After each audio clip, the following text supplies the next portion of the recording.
untuk orang ramai di luar sana dan undang-undang serta selamat untuk orang ramai di luar sana. Untuk mendapatkan semua jawapan, kami jemput di Tijara hari ini Dr. Tuan Badrul Hisham Tuan So selaku Penasihat Syariah Isra Consulting. Assalamualaikum Doktor. Assalamualaikum warahmatullahi wabarakatuh. Terima kasih Doktor kerana sudi bersama kami hari ini di Tijara. Terima kasih kerana menjemput saya. Baik Doktor, bila kita nak bercakap mengenai pelaburan emas ya Doktor, ya, banyak sangat penipuan yang berlaku dengan pelaburan emas. Contoh seperti Geneva Gold. Lepas tu kita ada Tok Belagak. Dan tahun lepas pula pelaburan Gold Trading Investment juga disahkan sebagai satu penipuan. Jadi persoalan saya di sini ya Doktor, ya, apa yang menyebabkan penipuan sebegini berlaku dengan emas? Adakah ia disebabkan nilai emas itu sendiri ataupun mungkin strategi yang digunakan oleh skim penipuan yang amat berkesan? Bagaimana? Bismillahirrahmanirrahim. Assalamualaikum warahmatullahi wabarakatuh. Alhamdulillahirabbil alamin wa bihi nasta'in. Sallallahu ala Muhammadin wa ala alihi wa ashabihi ajma'in. Terima kasih Puan Syabana dan tim Tijara kerana menjemput saya untuk kali ini. Baik, untuk menjawab persoalan tadi, kenapa berlakunya penipuan pelaburan emas, kenapa boleh orang tertipu dan sebagainya. Saya untuk menjawab soalan itu secara objektif, saya katakan benda itu boleh disimpulkan dengan dua sebab. Pertama sekali kerana kezaliman ataupun orang panggil transgression dalam bahasa Inggeris kita lah kita kata, dan satu lagi adalah tentang kejahilan, ignorance. Kerana ini merupakan sifat yang semula jadi yang Allah Subhanahu Wa Taala cipta dalam diri manusia. Kalau kita tengok dalam Quran pun Allah dalam Quran bila mana Allah nak ciptakan manusia, Allah kata inna aradnal amanata 'alas samawati wal ardi wal jibal fa abaina an yahmilnaha wa ashfaqna minha wa hamalaha al insan innahu kana zaluman jahula. Manusia ini secara fitrahnya, secara semula jadinya dia ada dua kecenderungan ni. Dia prone untuk melakukan kezaliman dan dia juga prone untuk orang panggil bersikap dengan sikap jahil. So kita katakan bila mana adanya sifat benda ni, bila mana dia tidak dikawal dengan kawalan yang sempurna, sama ada dari sudut takwa ataupun iman, dan kemudian dari sudut pengetahuan dan maklumat yang mencukupi, manusia akan sangat-sangat mudah untuk terjerumus, sangat-sangat mudah untuk orang panggil dimanipulasikan perasaan ataupun keinginan-keinginan untuk mendapatkan sesuatu yang lebih daripada apa yang sepatutnya, dan mudah untuk terperdaya dengan janji-janji manis. Dan kalau kita tengok pun teori ini juga disebut oleh orang panggil ahli ekonomi barat, contohnya macam Adam Smith kan, bila mana dia bercakap tentang the wealth of nation dalam tulisan dia, ataupun banyak tulisan-tulisan yang lain yang dikatakan manusia ini dia ada sifat selfishness yang memang asal-asalnya memang dah ada dah, cumanya perlu dikawal, dan benda itulah yang akan memacu ekonomi ke hadapan. Apabila berlakunya orang panggil ke mana-mana hiccup dalam isu mengawal, sama ada orang panggil greed ataupun keinginan untuk mendapatkan benda yang lebih daripada apa yang dia mahu, ataupun dia orang panggil jahil dengan apa maklumat yang sepatutnya dia dapat, maka dia akan mudah untuk tertipu. So kalau kita tengok cerita scam ni ataupun cerita penipuan pelaburan, dia tidak eksklusif dalam isu gold semata-mata, bahkan dia ialah cerita yang malar segar daripada zaman dulu, daripada zaman dulu dan dalam banyak-banyak bentuk. Dulu kalau kita ingat tahun 90-an kita ada cerita Pak Mantelo, walaupun dia tak melibatkan emas secara langsung, dia melibatkan scam penipuan pelaburan, Ponzi scheme dan sebagainya. Bahkan lepas tu kita ada Tuhan Harun dan sebagainya. Maka semua ini menunjukkan bahawasanya cerita ini akan sentiasa berulang kerana aktor ataupun orang yang terlibat ialah orang yang sama, iaitu manusia, yang mana dia ada dua sifat ni, zalum dan jahul. Satu yang transgression dan satu lagi ialah kejahilan. Betul Dr. Bat, saya setuju ya. Pada masa yang sama ya Dr. Bat, kurang memahami aspek pelaburan oleh masyarakat kita ni ya, tetapi mereka tetap mahukan keuntungan. Dan juga pulangan yang segera dan banyak ni membuatkan masyarakat kita ni banyak terjebak dengan scam-scam seperti ini ya. Jadi saya rasa satu solusi yang boleh dilihat di sini adalah constant education ya, pendidikan dan juga awareness bagi untuk menekankan bagaimana supaya masalah ni boleh diselesaikan. Baik Dr. Bat, kalau kita nak lihat dari sudut pandangan Islam pula ya, bagaimana Islam boleh membantu ya seseorang untuk mengelakkan diri dari terjerumus dengan skim penipuan seperti ini? Baik, kalau kita relate dengan jawapan saya yang pertama. Kita kata masalah berpunca daripada sifat manusia itu ataupun penyakit itu ada dalam diri manusia, iaitu manusia ada kecenderungan untuk melakukan kezaliman, untuk bersifat tamak dan sebagainya, dan manusia ada kecenderungan untuk berlaku dan bersifat dengan sifat jahil ataupun ignorance.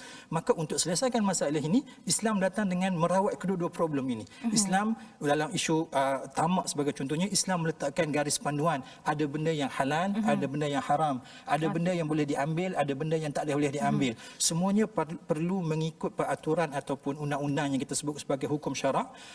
Tidak boleh dilepaskan ataupun dipulangkan semata-mata dengan keinginan ataupun nafsu manusia untuk mengumpulkan sebanyak mungkin keuntungan ataupun harta. Maka dari satu sudut Islam meletakkan orang panggil apa, undang-undang ataupun jalan macam mana satu benda tu boleh diambil secara sah di sisi agama. Itu yang pertama. Yang kedua, Islam juga menggalakkan supaya orang sentiasa mencari maklumat, sentiasa mencari orang panggil information yang benar. Bahkan Nabi SAW dalam satu ketika bila mana ada berlaku kesilapan di kalangan para sahabat dalam membuat keputusan sehingga mengorbankan nyawa salah seorang daripada sahabat, Nabi kata syifa'ul ayyi as-su'al, ubat kepada kejahilan adalah bertanya. Dan dalam Quran sendiri Allah kata fas'alu ahla dzikri in kuntum la ta'lamun. Kamu kena bertanya orang yang tahu sekiranya kamu tak tahu. Maka kalau kita tengok dalam isu benda khususnya pelaburan emas, Islam meletakkan panduan yang jelas. Okey, boleh saya katakan di sini ya, Dr. Bad dia mematuhi peraturan syariah itu akan mematuhi peraturan syariah dalam emas ya, akan membawa kepada pelaburan emas yang selamat ya bagi masyarakat Islam. Okey, terima kasih Dr. Bad. Baiklah, kita akan berehat seketika dan bila kita kembali kita akan bertanyakan pula adakah syarikat emas yang boleh dipercayai dan patuh syariah di luar sana. Jadi jangan ke mana-mana.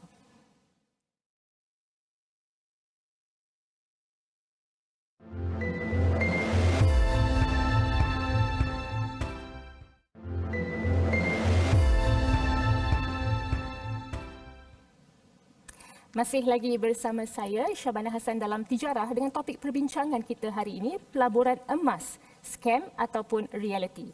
Baik, Dr. Bad, saya nak bertanyakan ya, dengan situasi ekonomi negara sekarang yang tidak menentu ya, dengan pandemik COVID-19, emas ni dilihat sebagai satu tempat selamat bagi mereka yang mencari perlindungan daripada pelaburan-pelaburan yang mempunyai risiko tinggi seperti shares. Okay? Contoh. Tetapi dengan begitu banyak sangat penipuan dalam pelaburan emas, ini membuatkan masyarakat kita macam agak skeptikal nak membuat pelaburan dalam pelaburan emas yang patuh syariah. Jadi sebagai seorang konsultan di sebuah organisasi yang banyak memberikan nasihat terhadap pelaburan patuh syariah iaitu Islam Consulting, saya bertanya wujud syarikat pelaburan emas yang betul-betul patuh syariah di luar sana. Baik. Jawapannya ya, memang ada syarikat bahkan bank-bank yang daripada bank yang menawarkan produk-produk pelaburan emas. Dan kalau kita tengok satu produk pelaburan yang berkaitan emas akan diiktiraf sebagai patuh syariah atau syariah yang paling investment bila mana dia memenuhi beberapa ciri-ciri wajib. Dan bila kita kata tentang soal emas, kita kata ada satu hadis, satu undang-undang, satu kod yang perlu sepatutnya dihafal oleh semua orang yang mana yang diriwayatkan oleh Nabi sallallahu alaihi wasallam adalah bil-dhahabi wal-fiddati bil-fiddati wal-burri bil-burri wasya'iri bil-sya'iri wat-tamri bil-tamri wal-milhi bil-milhi sawa'an bisawa'in yadan biyad. Nabi kata fa'in talafa hadhihi al-asnaf fabi'u kaifa syi'tum idza kana yadan biyadin. So kita kata dalam isu benda yang melibatkan emas, benda yang paling utama kita kena pastikan emas tu ada. Dan ini merupakan salah satu orang panggil ciri yang paling utama sekali untuk setiap orang yang berminat ataupun berniat untuk menyertai pelaburan emas. Dia kena pastikan pelaburan emas ini akan menyebabkan dia memiliki emas yang sebenar. Bukan semata-mata benda yang tertulis atas kertas, tapi bila mana dia minta emas dia nanti satu hari nanti dia kata, oh kami tak boleh bagi emas yang sebenar. Itu salah satu petanda yang cukup jelas bahawasanya pelaburan ini kemungkinan scam. Sebab kita kata kalau dalam syariat mesti kena ada emas. Dan bila mana satu pelaburan tu dikatakan sebagai pelaburan patuh syariah, dia mestilah memenuhi syarat utama transaksi penjualan emas, iaitu dia mesti dilakukan secara spot ataupun orang panggil secara tunai, yang mana pembayaran perlulah terus disusuli dengan pemindahan hak milik emas tu daripada penjual kepada si pembeli ataupun si pelabur. Jadi di sini Dr. Bad, boleh saya katakan ya, pelaburan emas patuh syariah, syarikat pelaburan emas patuh syariah memang ada di luar luar sana yang boleh kita percayai lah ya. Boleh. Ya. So kita kata memang pun kami di peringkat Isra Consulting pun kita ada banyak menasihati banyak syarikat, antara syarikat yang kita telah certify ataupun kita telah endorse sebagai menjalankan ataupun menawarkan produk-produk pelaburan patut syariah ialah seperti Quantum Matter yang kita sebut QM. Setakat ini kita kata dekat Isra Consulting kita telah endorse 3 produk pelaburan emas yang ditawarkan oleh syarikat Quantum Matter Sedia Berhad ataupun QM ini, iaitu Gold Storage Account, Gold Leverage Account dengan Gold Advance Account. So ketiga-tiga ini setelah kita telah berpuas hati dari sudut strukturnya dan dari sudut orang panggil documentation yang terlibat, maka Isra Consulting telah mengesahkan bahawasanya ketiga-tiga produk ini adalah produk pelaburan emas yang memenuhi kehendak syariah, maka dia jadi syariah kompas. Bila kita bercakap mengenai Gold Storage Account, GLA dan juga GAA tadi ya, Dr. Bat ya, apakah pelaburan emas ini bagi semua lapisan masyarakat ataupun khas untuk bisnes sahaja? Bagaimana? Dia untuk semua. Kalau kita tengok dari sudut strukturnya, produk-produk ini boleh diakses ataupun boleh disertai oleh semua lapisan masyarakat bermula dengan modal sekecil RM10. Maksudnya kalau kita ada RM10, kita dah start boleh join satu produk yang pertama, GSA, Gold Storage Account. Dan untuk kita participate dalam GLA dan GAA, dia punya prerequisite requirement dia adalah kita kena ada GSA dulu. Maka untuk start masuk dalam GLA dan GAA, kita kena masuk GSA, dan GSA ni macam saya sebut tadi boleh disertai dengan modal serendah RM10 pun. Maka dia boleh disertai oleh orang perseorangan walaupun modal tak banyak, dan dia juga di QM sendiri pun telah bekerjasama dengan banyak reputable bank seperti Bank Muamalat dan sebagainya yang menyebabkan dia sesuai untuk orang panggil disertai oleh semua lapisan masyarakat. Jadi bila seseorang itu ingin memiliki emas daripada Quantum Metal ini, dia memiliki emas daripada GSA, iaitu dengan harga RM10 sahaja. Serendah RM10. Serendah RM10 sahaja. Baiklah. Okey, seperti yang Dr. Maklum